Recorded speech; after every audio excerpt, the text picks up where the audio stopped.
Ada 7.000 lebih janji firman Tuhan.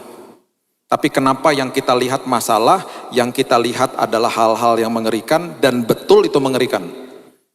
Betul.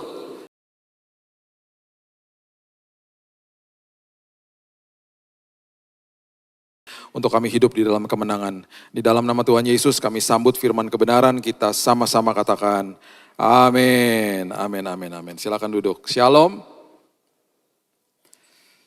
Oke, saya excited mau bagikan ini kepada Bapak Ibu. Ini sebuah kisah yang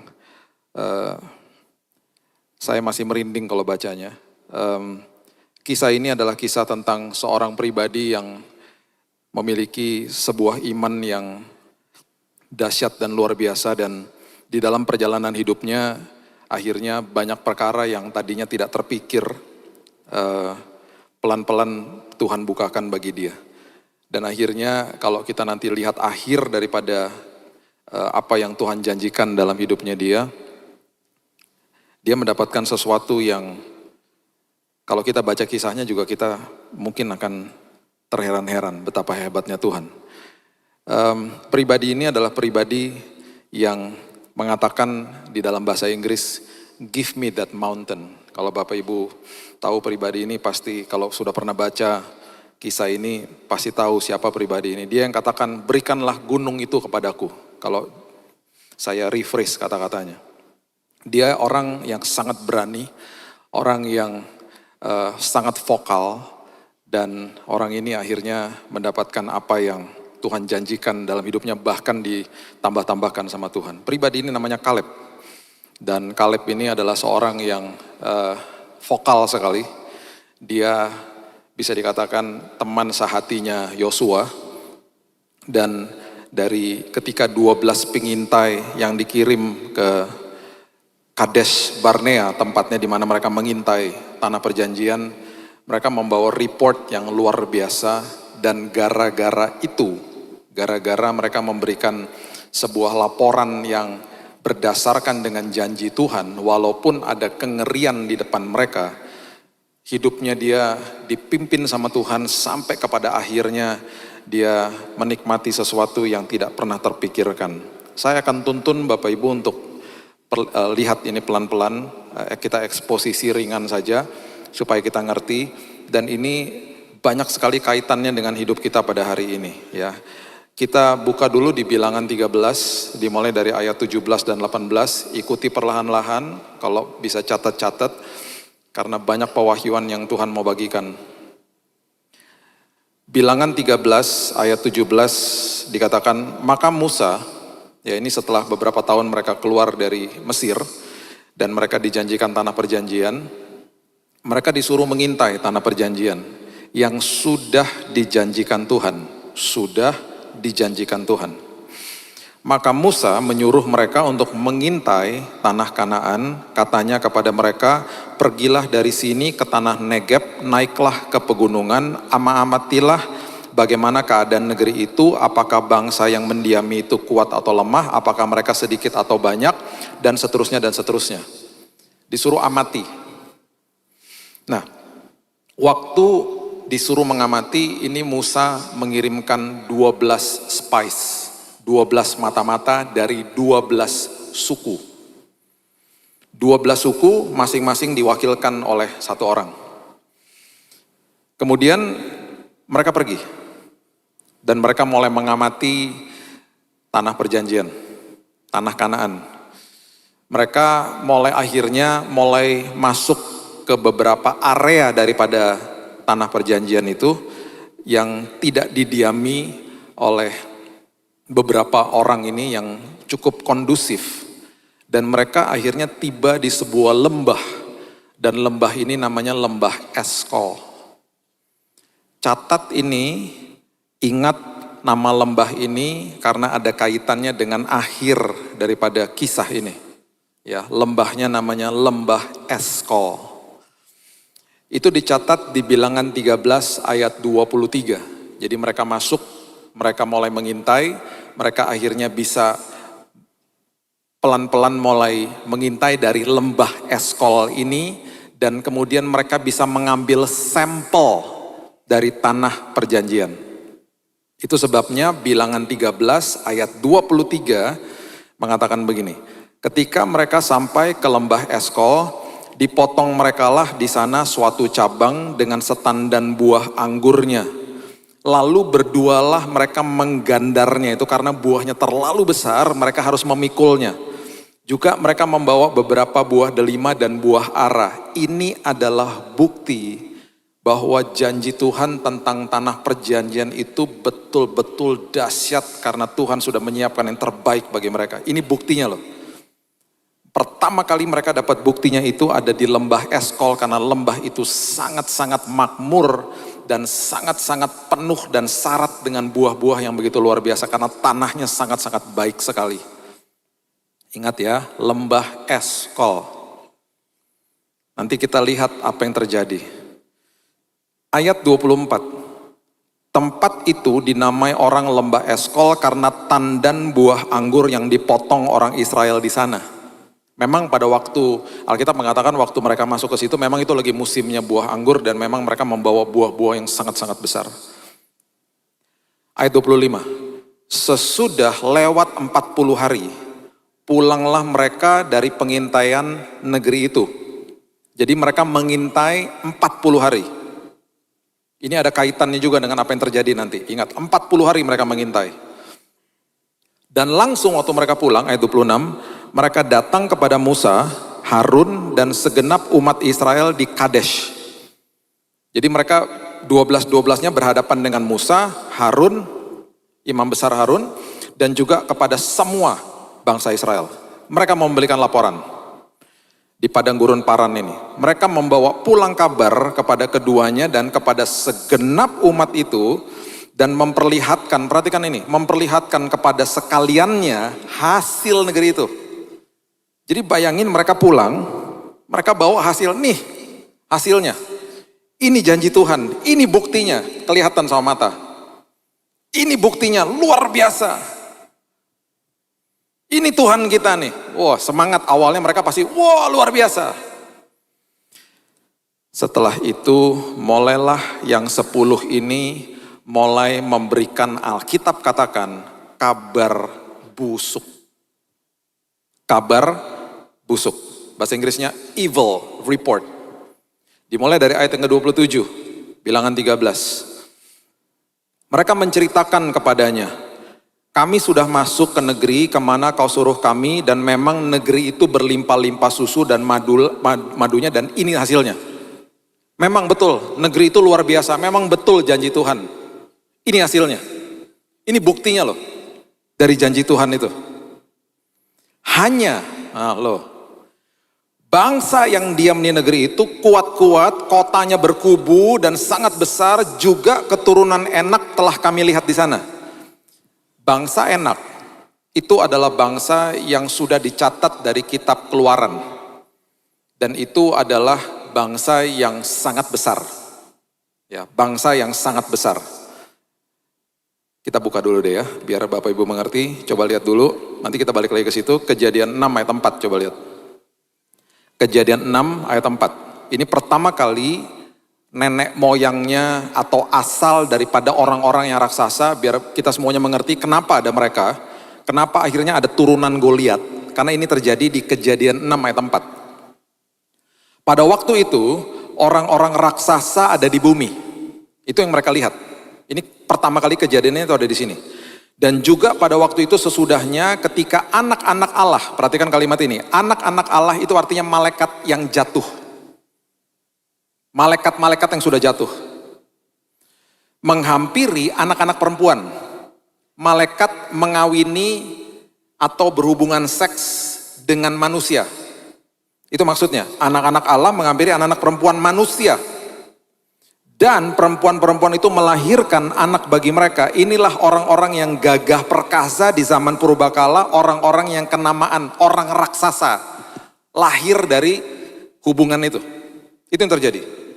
Jadi kalau mau dilihat, dari mana ini orang-orang raksasa yang ada pada saat itu, dari situ. Itu asalnya, ya biar kita ngerti. Ya. Kita teruskan tadi Bilangan 13, kita balik. Lihat ayat 29. Orang Amalek diam di tanah Negeb. Orang Het, orang Yebus, orang Amori diam pegunungan, orang Kanaan diam di sepanjang laut dan sepanjang tepi sungai Yordan. Kemudian tetapi orang-orang yang pergi ke sana bersama-sama dengan dia berkata, kita tidak dapat maju menyerang bangsa itu karena mereka lebih kuat daripada kita. Mereka lebih kuat daripada kita. Ya jelas karena mereka raksasa, mereka besarnya luar biasa. Perhatikan ayat 32. Juga mereka menyampaikan kepada orang Israel kabar busuk. Kabar busuk tentang negeri yang diintai mereka dengan berkata, negeri yang telah kami lalui untuk diintai adalah suatu negeri yang memakan penduduknya dan semua orang yang kami lihat di sana adalah orang-orang yang tinggi-tinggi perawakannya.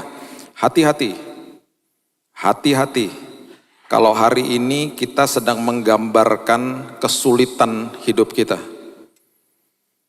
Karena Alkitab mencatat orang-orang yang melakukan ini adalah orang-orang yang mengeluarkan kabar busuk dari mulutnya.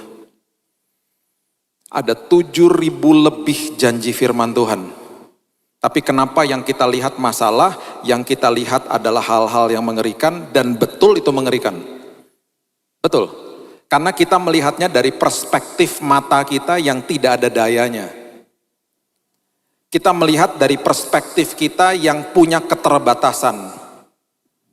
Saya melihat vonis dokter 3 bulan mati dari keterbatasan saya. Lemes badannya, jelas lemes. Tetapi di saat itu saya bilang, Tuhan ajari aku supaya aku melihat dari kacamatanya Tuhan. Dan ini terbukti. Karena mereka mulai melakukan hal itu, mereka mulai mengeluarkan kabar busuk, itu adalah cerminan daripada hati mereka.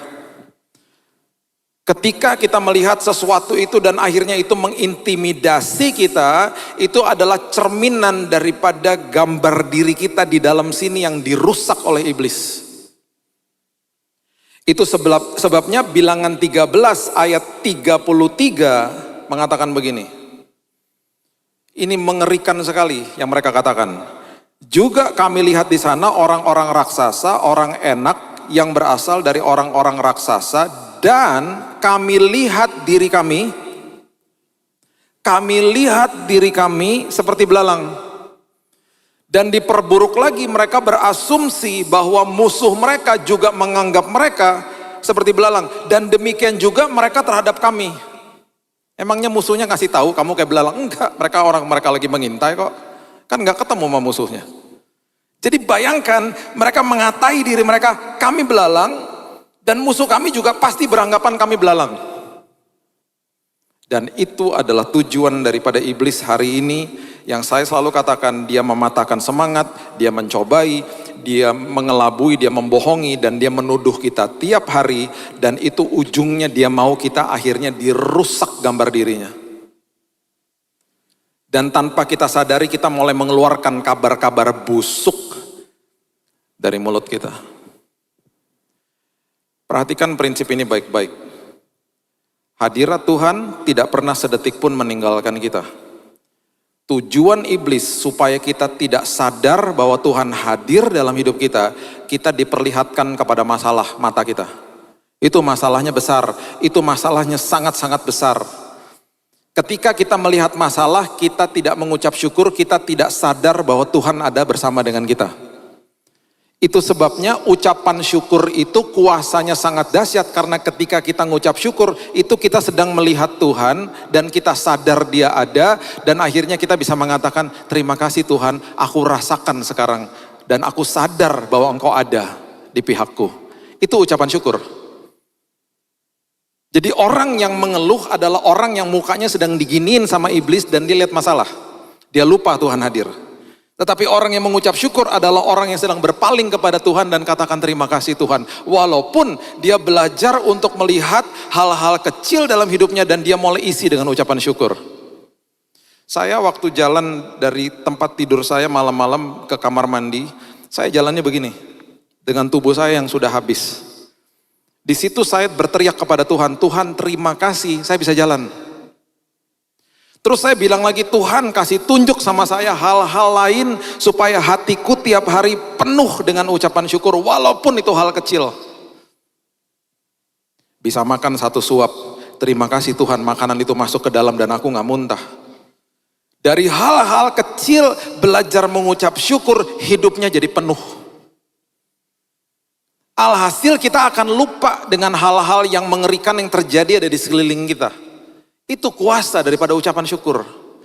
Makanya itu adalah tujuan daripada si jahat, supaya kita lupa Tuhan hadir, selalu dipalingkan kepada masalah dan diperburuk dengan mengeluarkan kabar busuk dari mulut kita. Dan tanpa kita sadari setelah kabar busuk keluar, kita mulai mengatai diri kita sendiri, yalah saya gak bisa lah. Kita gak memakai kata-kata seperti saya belalang, tapi kita katakan memang saya gak bisa lah, udahlah gak bisa lah Pak, udahlah kayak beginilah, udahlah. Dan yang diperburuk adalah mereka mengatakan kepada diri mereka sendiri, musuhnya mengatakan mereka seperti itu. Coba buka Yesaya 40 ayat 21 sampai 22. Perhatikan perspektifnya Tuhan. Itu perspektifnya manusia, saya kayak belalang, perspektifnya Tuhan coba lihat. Yesaya 40 ayat 21 sampai 22. Ini Tuhan dan Tuhan lewat Nabi Yesaya sedang berkata-kata tentang apa yang terjadi di sekeliling bangsa Israel dan apa perspektifnya Tuhan tentang musuh, tentang orang-orang yang sedang mungkin mau mengganggu mereka pada saat itu. Ayat 21, Yesaya 40. Tidakkah kamu tahu? Tidakkah kamu dengar?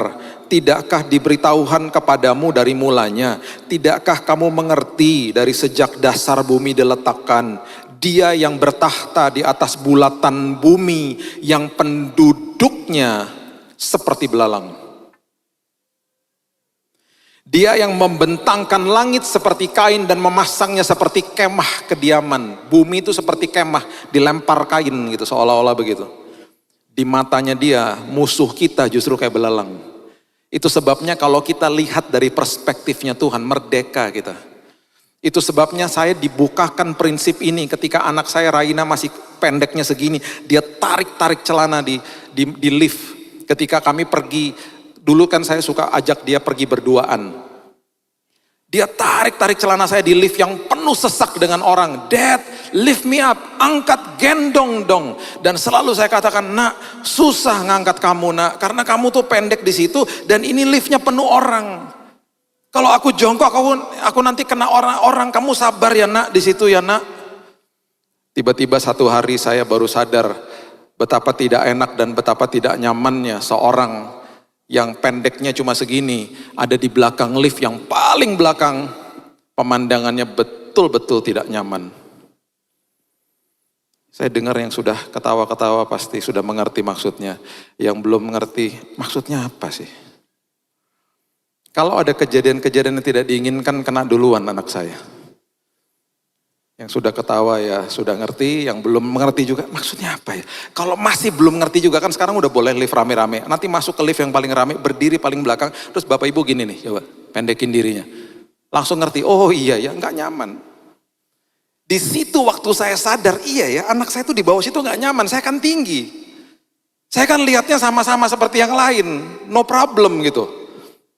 Di situ saya nggak pernah lupa di mall itu satu hari itu, saya gendong dia dan saya bilang, mas permisi ya mas, saya desek-desekan gitu saya gendong dan saya nggak pernah lupa waktu saya gendong dia di tangan saya, mukanya tiba-tiba begini, lega.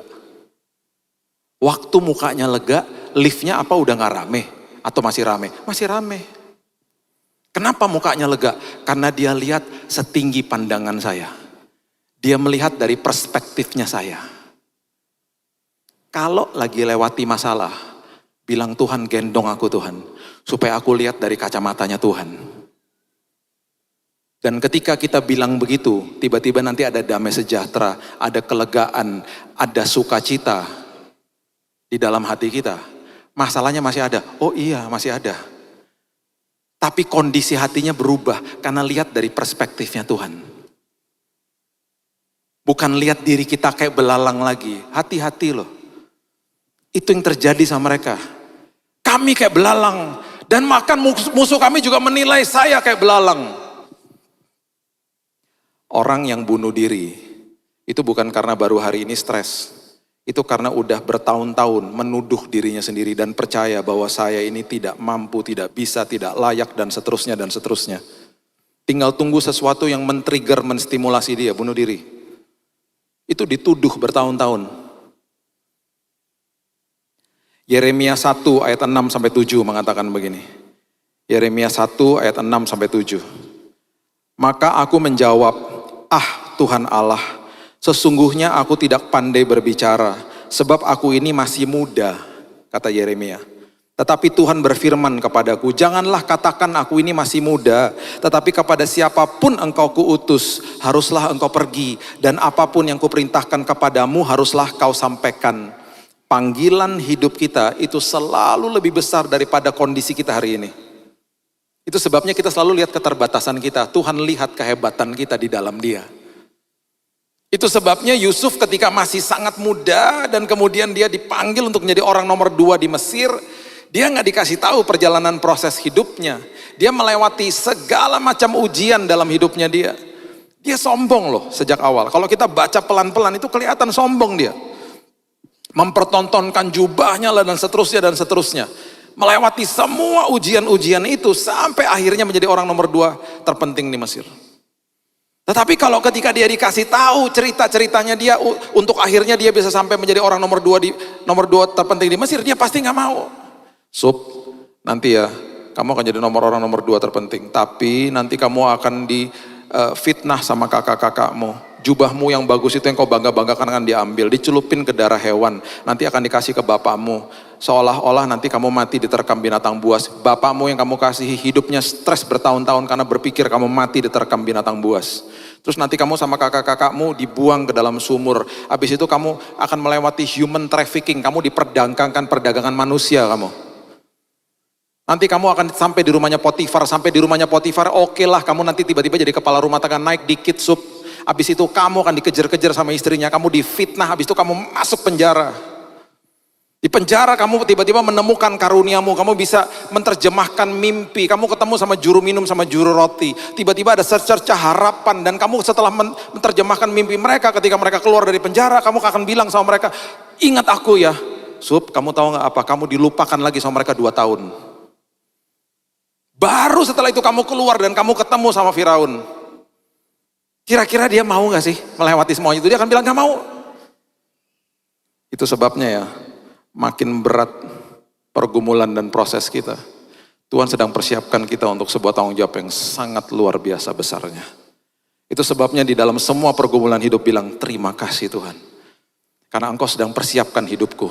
Sesuatu potensi yang aku gak lihat dalam hidupku, sedang dikeluarkan sama Tuhan. Dia sedang mengaktifkan iman kita, dia sedang memvalidasi iman kita. Makanya ya, jangan dikit-dikit, saya mau meluruskan ini. Jangan dikit-dikit ya ngedompleng iman orang. Sekali lagi ya, saya mau meluruskan. Bukannya berarti minta didoakan itu salah, tidak, sama sekali tidak. Kita patut saling mendoakan. Cuman jangan kayak gini gitu loh ya. Orang datang ke saya, Pak tolong doain Pak. Kenapa? Anak saya mau kuliah Pak, ayo doain. Pak tolong doain Pak, anak saya biar dapat jodoh, Pak doain. Kemarin saya ketemu lagi jemaat di Jakarta di mall, Pak doain Pak, mau masuk parkiran ketemu sama jemaat, doain apa? Terserah Bapak lah, udah. Lama-lama aku charge loh kamu, saya rasa kayak dukun lama-lama tau gak? Itu sama aja kayak misalnya adik saya datang ke saya, ngomong gini, bilangin sama papa mama, aku pengen banget makan roti, tolong dong besok tolong beliin. Ya kamu kenapa gak ngomongnya sendiri sama papa sama mama? Kita nih keluarga Allah loh. Kita kakak beradik di dalam kerajaan sorga, bapaknya satu. Berarti kalau adik saya ngomong gitu ke saya untuk sampaikan ke orang tua, berarti dia gak kenal orang tuanya. Berarti hubungan dia gak baik sama orang tuanya. Sampai-sampai minta perantaraan saya. Sekali lagi, tidak salah minta doakan. Tapi yuk kita aktifkan iman kita. Karena kuasa di dalam saya dengan di dalam Bapak Ibu sama ya. Podoai, sama. Kuasa kebangkitan diberikan kepada kita. Justru dengan itu kita harus bangkit dan katakan, ini Tuhan imanku. Seperti Kaleb. Ibrani 4 ayat 1-2 coba lihat. Ya, Ibrani 4 ayat 1 sampai 2. Sama-sama dengar firman, ada yang nangkep, ada yang tidak.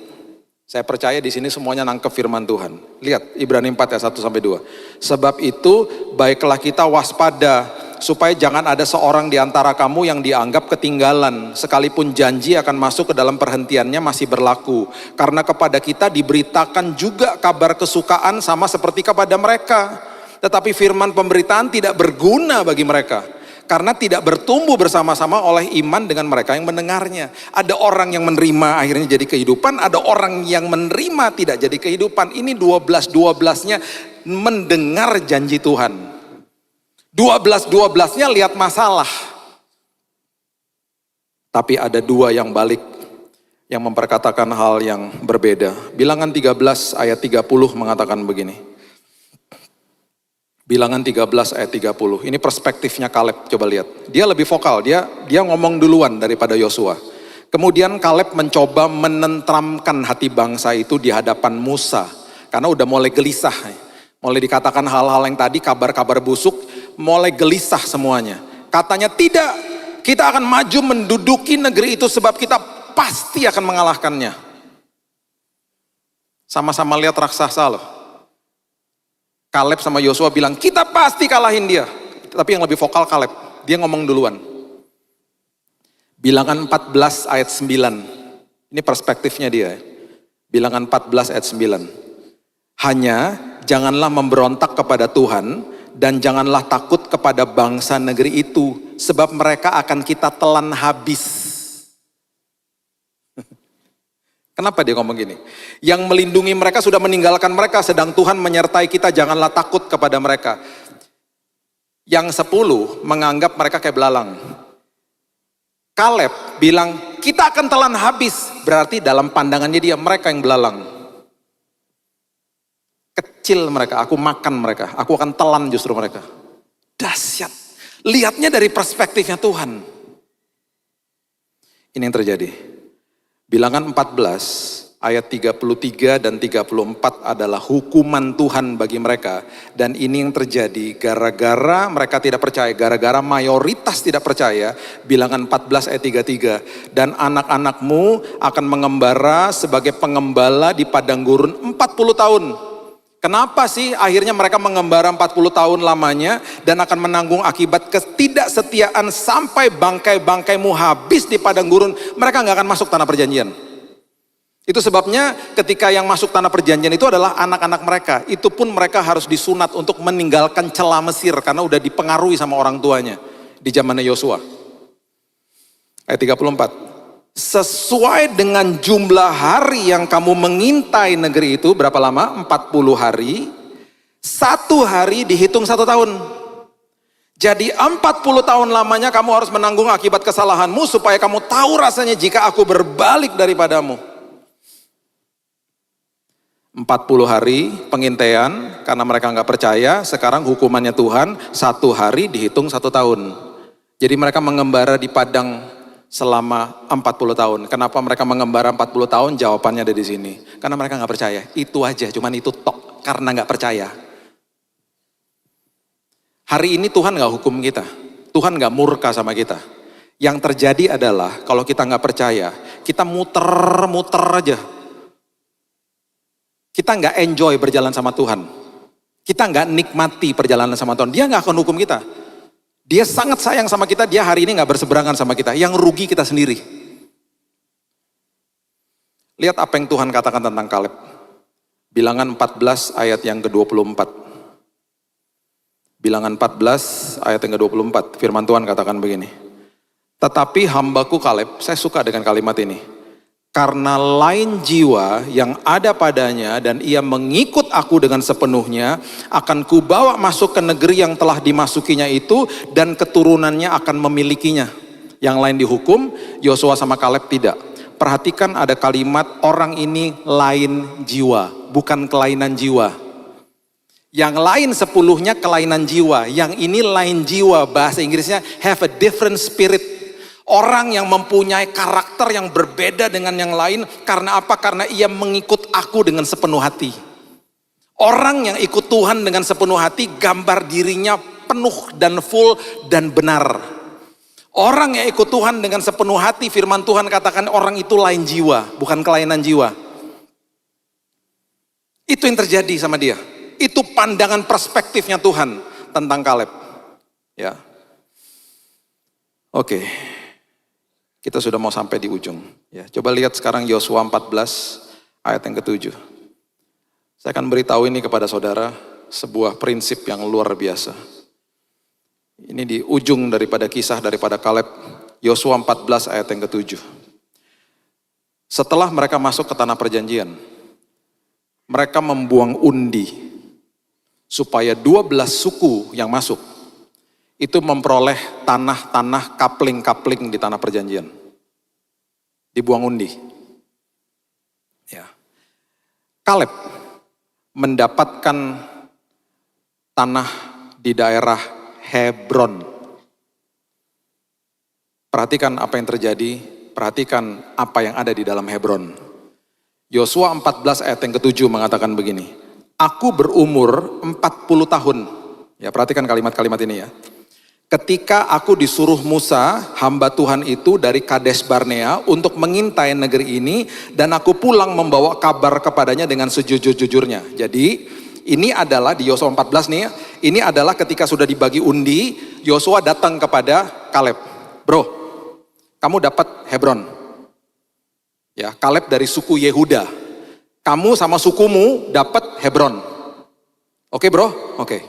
Nah ini respon daripada Kaleb. Dia lagi respon, dia lagi ngomong sama teman seimannya dia ini, teman seperjuangan dia si Yosua. Karena Yosua pemimpin, dia yang memberikan tanah-tanah ini, dia yang menggantikan Musa kan masuk tanah perjanjian. Ini mereka sudah ada di dalam tanah perjanjian.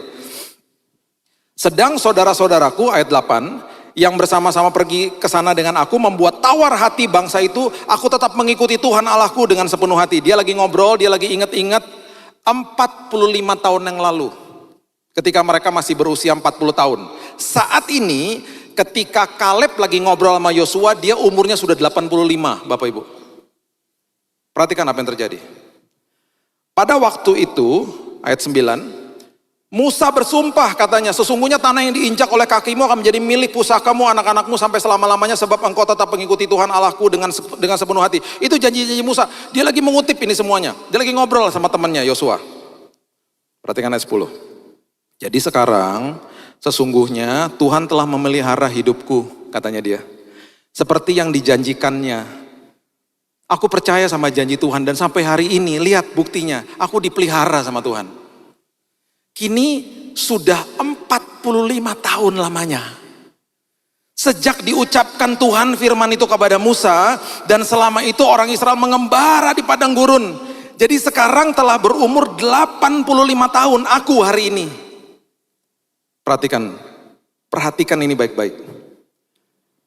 Waktu bangsa Israel dihukum sama Tuhan.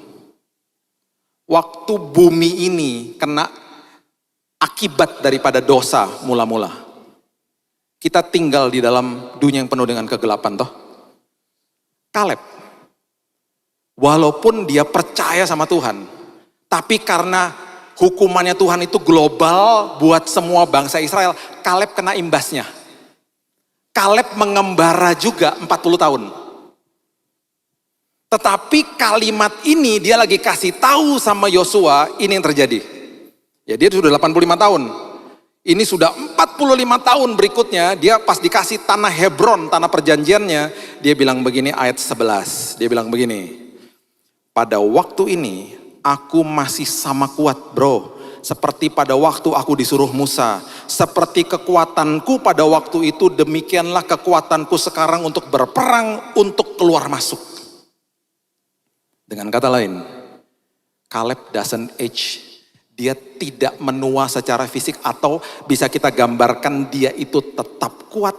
Walaupun dia sudah 85 tahun, seolah-olah hukumannya Tuhan itu kepada bangsa Israel tidak berlaku sama dia. Dia tetap kuat fisiknya. Seolah-olah dia walaupun masuk ke dalam 40 tahun pengembaraan itu, dia tetap kuat. Walaupun kita ada di dalam dunia yang sudah jatuh dan gelap ini, karena kita percaya kepada janji Tuhan, bukan sekedar tubuh kita diberikan kekuatan sama Tuhan, tapi jiwa dan roh kita kuat untuk terus berkarya bagi Tuhan. Karena satu hal, aku percaya kepada janji-Mu ya Tuhan. Ayat 12. Oleh sebab itu, berikanlah kepadaku pegunungan. Dengan kata lain, dia lagi ngomong gini sama Yosua, bro, gua mau perang, lo kasih gua Hebron, gua mau perang.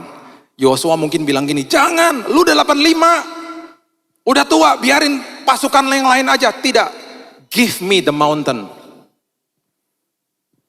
Berikan gunung Hebron itu kepadaku, katanya. Yang dijanjikan Tuhan pada waktu itu, sebab engkau sendiri mendengar pada waktu itu bahwa di sana ada orang enak dengan kota-kota yang besar dan berkubu. Mungkin Tuhan menyertai aku sehingga aku menghalau mereka seperti yang difirmankan Tuhan. Kata mungkin adalah unless dalam bahasa Inggrisnya, ulai dalam bahasa Hebrew. Ya, maksudnya adalah Tuhan pasti. Kalau Tuhan tidak berperang bagi aku nggak bisa. Kalau Tuhan berperang bagi aku akan sanggup dan aku percaya akan janji Tuhan. Itu maksudnya daripada kalimat itu. Saya tutup dengan ayat ini. Dengan ayat 13, 14, dan 15. Perhatikan kalimat-kalimat ini. Lalu Yosua memberkati Kaleb bin Yefune. Diberikannya Hebron kepadanya menjadi milik pusakanya. Dia pergi, dia perang, umur 85. Kekuatannya masih sama ketika dia masih umur 40 tahun. Itulah sebabnya Hebron menjadi milik pusaka Kaleb bin Yefune, orang Kenas itu sampai sekarang ini. Karena ia tetap mengikuti Tuhan Allah Israel dengan sepenuh hati. Nama Hebron dahulu ialah Kiryat Arba. Perhatikan kalimat ini. Arba ialah orang yang paling besar di antara orang enak. Berarti di tanah Hebron, orang raksasa yang mereka lihat, suku yang paling besar daripada raksasa-raksasa itu ada suku yang paling besar, yaitu orang-orang Arba. Itu ada di Hebron. Orang yang paling raksasa, yang paling sulit ditaklukkan, itu ada di Hebron. Dan justru orang 85 tahun bilang, give me the mountain. Saya akan maju berperang karena saya tahu siapa di pihak saya. Saya punya keterbatasan, Tuhan saya nggak punya keterbatasan. Dan setelah itu selesai, dikatakan di bagian yang terakhir, amanlah negeri itu, berhenti berperang. Selesai semuanya. Tanah perjanjian selesai. Saya akan tutup dengan ini. Bapak Ibu tahu, di Hebron itu adalah sebuah tanah yang sangat sakral, karena di situ adalah kuburan daripada Abraham, Ishak, Ribka, Yakub. Itu semua ada di Hebron. Dan saya akan tutup dengan pernyataan yang sangat luar biasa ini. Ingat tadi tanah Eskol, lembah Eskol, di mana mereka menggandar buah-buah yang luar biasa. Lembah Eskol itu letaknya bagian daripada tanah Hebron. Jadi Kaleb mendapatkan tanah yang paling subur, paling hebat, paling dahsyat. Karena dia percaya, dan hanya hal yang sangat sederhana, percaya. Bapak Ibu, yuk mari kita percaya kepada janji Tuhan. Hari ini mungkin kita sedang melihat raksasa di depan kita. Mungkin penyakit, mungkin masalah. Bilang sama Tuhan, Tuhan aku mau ambil gunung ini. Di dalam gunung ini ada kesembuhan. Di dalam gunung ini ada pemulihan. Tuhan, aku percaya kalau aku percaya sama janji Tuhan. Bukan sekedar tubuhku dibuat sehat. Jiwa dan rohku sehat dan kuat. Di dalam Tuhan. Dan aku percaya Tuhan, give me the mountain. Seperti Kaleb. Aku mau melihat hidupku, gambar diriku dipulihkan Tuhan. Aku bukan orang yang kalah, tapi aku lebih daripada pemenang. Dan aku percaya Tuhan di pihakku, siapakah bisa melawan aku. Berikan tepuk tangan kita untuk Tuhan kita. Haleluya. Bapak terima kasih, mengucap syukur. Berterima kasih Tuhan buat kisah yang sangat dahsyat. Tentang seorang yang percaya kepada Tuhan. Bapak hari ini mungkin ada gunung di depan kami. Sama seperti Kaleb. Tapi inilah sikap kami Tuhan. Karena kami tahu ketika kami melihat dari perspektifnya Tuhan. Kami melihat kebesaran Tuhan, dan justru kami melihat masalah kami tidak ada apa-apanya Tuhan. Engkau adalah Allah yang penyembuh, Engkau adalah Allah yang memulihkan, Allah yang menolong, Allah yang menyertai. Itu sebabnya hari ini Tuhan, walaupun di depan kami ada raksasa yang sebesar-besarnya, justru di mata Tuhan itu seperti belalang. Bukan kami melihat diri kami belalang, tetapi ketika kami memandang dari perspektifnya Tuhan, masalah kami justru kayak belalang. Itu sebabnya Tuhan hari ini ketika kami percaya kepada janji Tuhan, celikkan mata rohani kami Tuhan, supaya kami lihat kebesaran Tuhan. Aku berdoa yang sakit disembuhkan pada malam hari ini. Bapak Ibu boleh angkat tangan, siapa yang sedang sakit malam hari ini, sedang berdoa, atau mungkin doakan keluarga yang gak bisa hadir, bisa angkat tangannya. Haleluya. Tuhan, kami berdoa dari posisi yang sudah menang. Aku percaya Tuhan, kami punya Bapa yang sama, Bapa yang menyembuhkan. Kau lihat tangan-tangan yang terangkat Tuhan. Aku berdoa dan aku percaya kuasa Tuhan, mujizat Tuhan, pemulihan daripada Tuhan terjadi dalam nama Yesus. Kesembuhan yang kami terima pada malam hari ini adalah kesembuhan yang komplit, sempurna, dan permanen dalam nama Yesus. Aku percaya Tuhan, akan banyak kesaksian keluar dari tempat ini, karena mereka disembuhkan, mereka mengalami Tuhan. Terima kasih Yesus, terima kasih Bapa. Kami sudah menerima profesi Tuhan, kami sudah menerima janji Tuhan. Pemulihan juga terjadi bagi keluarga demi keluarga, bagi hubungan-hubungan yang retak. Kami serahkan semua dalam tangan Tuhan. Semua gunung kami serahkan dalam tangan Tuhan. Dan kami percaya, seperti Kaleb, kami akan dikatakan orang yang lain jiwa, orang yang mempunyai different spirit, karena kami percaya kepada janji Tuhan. Di dalam nama Tuhan Yesus, kami sudah berdoa, dan kami sudah menerima jawaban, sudah menerima kesembuhan, sudah menerima profesi daripada Tuhan. Di dalam nama Tuhan Yesus, kita sama-sama katakan, amin, amin, amin, amin. Haleluya.